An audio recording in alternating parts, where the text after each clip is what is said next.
Peter Zalum's Griniflix Adventure 8, and I'm reporting to you from McMaster's Beach. Another beautiful day, beautiful morning. We'll get some photographs of the surface and everything. But today's video, yes, it's about the Leica M11. It was launched only a few days ago, and there's already been numerous videos on the internet, on YouTube, about its functionality, about its data and everything. Leica will release the spec sheets as well on their channel, on their website.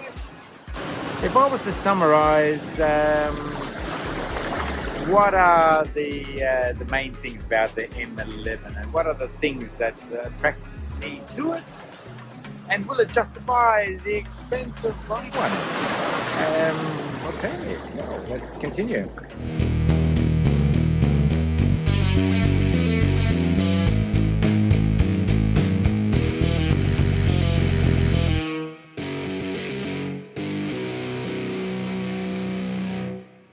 Quick interlude. Are you into adventure travel?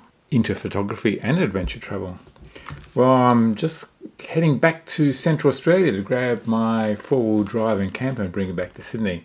So that's going to be a journey of about a week long, maybe about 10 days in total. It's going to happen in the first week of February this year, 2022. If you're interested in joining me, I have one or two spots and welcome your company. We'd be sharing the costs. And so it won't be too expensive, but it will be an opportunity to go and photograph the Milky Way, do some desert shots, the pubs and the vibrant life that exists in Central Australia. If you're interested in joining me on that tour, do reach out to me quick smart so that we can make arrangements. On with the video. When the sets come in, there's some big waves coming in right now, so I should be able to get some decent stills and a little bit of video as well. So yes, the Leica M11 has been released and the spec sheets are out, so we can talk about all the specific things that are out about it. Well, first things first, the being officially released now means that there is a price list as well for the M11. And it seems to be priced at, depending on which country you're in, about the same as the M10R, standard version M10R. If you want to get the M10R black paint version, you have to pay a little bit more. And if you want to go for some of the limited edition type of bodies, well, then you've got to pay a lot more. The thing about the limited edition ones is that they are limited edition, and therefore it's very hard to get your hands on them anyway, unless you have some pre-arrangement with stores and get your pre-orders in early. Which then leads to another point, is the Leica M series cameras really for photography, or are they for investment purposes? I suspect it might be a combination of both. Anyway, back to the 11. So one of the main things that are different about the M11 in my mind, the electronic shutter, which can go up to 1/16,000th of a second. The overall sensor performance in megapixel is higher, 60.3 megapixels, so that gives you, some extra cropping space compared to the 40 that's on the M10R right now. The other thing about the ISO and sensor rating and processor that's associated with it, it enables, I guess, one more stop of dynamic range, I suspect. So for the equivalent shutter speed, if you're doing long exposures, then you can take one step extra longer exposure, which I suspect will give you then that extra little bit of quality associated with that long exposure. And you'll see it in certain situations. I can't show you that because I don't have an M1011 to show you and make that comparison, but maybe one day I will get it, or test it, or whatever. I'll be able to provide that to you. No doubt that information will be available on numerous other websites and YouTube channels in due course. So yes, electronic shutter. Now electronic shutters also gives you another advantage, and that is that you're not using the mechanical component of the shutter, and therefore the camera should last longer. I suspect that for my use, and probably for most people, any M series camera shutter will probably last longer than they would, or your interest in photography, whichever expires first. So I'm not concerned about the reliability. They tend to be very reliable anyway, as far as my experience. Slight changes in the menu arrangement, but basically the same amount of buttons.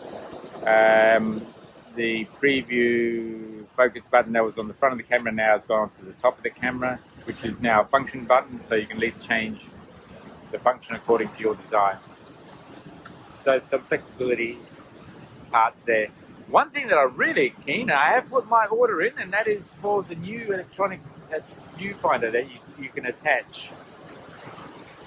The VisoFlex version 2.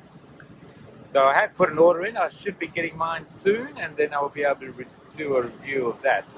That is backwards compatible with the M10, which is great. And that's apparently it's backwards compatible with all the M10s, so that's even better, regardless of which M10 you have.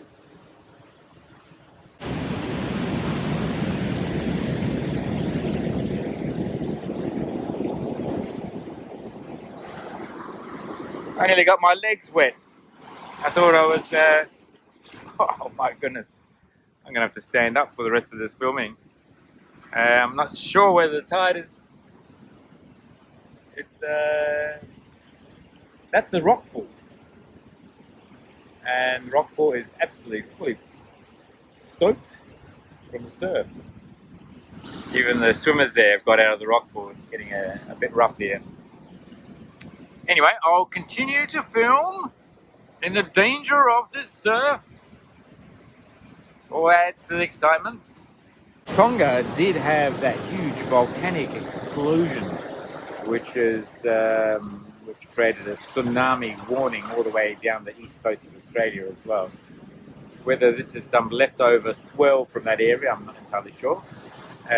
With volcanoes, one of the biggest dangers is any earthquakes that are associated with them, and any tectonic movement in the base of the ocean, and which then produce huge tsunamis. Anyway, I'm not expecting that right now while we're filming. The shape of the camera is exactly the same. Oh, one interesting point is the weight of the camera. There's two versions, the black version of the M10, of the M11, and the chrome version. And the black version is 100 grams less, so I think it's 550 versus 650 grams or thereabouts. Details will be in the video. So that's a 20% drop in weight. Now, once you put a lens on it, yeah, it all adds up to 100 grams here, 100 grams there. It adds up. It'll be interesting to see which is more popular, the chrome version or the black version. If you're traveling, the black version being 100 grams lighter, it's going to help. Or whether people prefer to go for the heavier version, which is the brass base version. Time will tell. Now, obviously, if you're shooting at 60 megapixels and you're shooting at the full raw file size, you're going to have much larger files to deal with. So it's just something to consider. Oh, the other interesting thing with the new M11 is the internal memory, the 64 gigabytes of internal memory. So that at least gives you, in the old speak, a couple of rolls of film that you can shoot. And at least in the worst case scenario, you can at least take some shots if your memory card stuffs up. So there is some redundancy in backup. So that's one thing. That's probably a major advantage over the M10R, that you've got some redundancy within the camera. Not that I've actually worried about it in the past, either when I was shooting film my redundancy has always been have more than one camera. And these days, you've got your iPhone. Okay, if you're a professional and you have to produce certain results, well, you're going to have to carry 2 cameras maybe, I don't know, to give you that maximum redundancy.